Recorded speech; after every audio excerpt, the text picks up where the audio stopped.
জান্নাহ, ওই নারী যে নারী জান্নাতের ঘ্রাণ পাবে না, অথচ জান্নাতের ঘ্রাণ 500 মাইল দূর থেকেও পাওয়া যায়। আল্লাহ নবী সাল্লাল্লাহু আলাইহি ওয়াসাল্লামের একটি হাদিস রয়েছে, আন সাউবান মাওলা রাসূলিল্লাহ সাল্লাল্লাহু আলাইহি ওয়াসাল্লাম, সাউবান রাদিয়াল্লাহু আনহু তিনি বলেন, ক্বালা রাসূলুল্লাহ সাল্লাল্লাহু আলাইহি ওয়াসাল্লাম, আইয়ুমা ইমরাতিন سألت زوجها طلاقا في غير ما بأس فحرام عليها رائحة الجنة।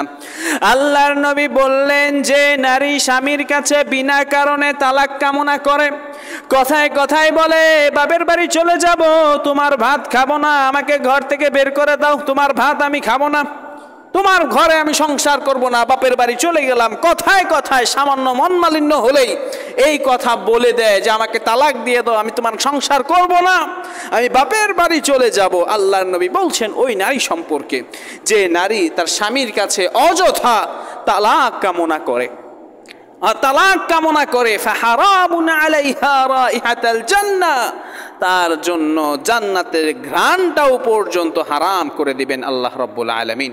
হাদিসটি হলো আবু দাউদের 2226 নম্বর হাদিস। অন্য এক বর্ণনায় এসেছে, আন উম্মি সালামা রাদিয়াল্লাহু আনহা ক্বালাত, উম্মে সালামা রাদিয়াল্লাহু আনহা তিনি বলেন, ক্বালা রাসূলুল্লাহি সাল্লাল্লাহু আলাইহি ওয়াসাল্লাম, ইন্নী উবগিদুল মারআতা তাখরুজু মিন বাইতিহা তাজুরনু যাইলাহা তাশকু যাওজাহা, আমি এমন নারীদেরকে অপছন্দ করি যেই সমস্ত নারীরা স্বামীর ঘর থেকে বের হয়, বের হওয়ার পর তারা স্বামীর নামে বদনাম রটায়। আমাদের দেশের মা বোনেরা, যাদেরকে মা বোনেদের একটা বদ অভ্যাস হলো, স্বামী যখন স্ত্রীকে নিজের বাড়িতে রেখে আসে, স্ত্রীর বাড়িতে রেখে আসে, স্ত্রী গিয়ে স্বামীর নামে, স্বামীর পরিবারের নামে যা বদনাম করা দরকার সেই সমস্ত বদনামগুলো করে। আল্লাহ রাব্বুল আলামিন ওই সমস্ত নারীদেরকে অপছন্দ করতেন।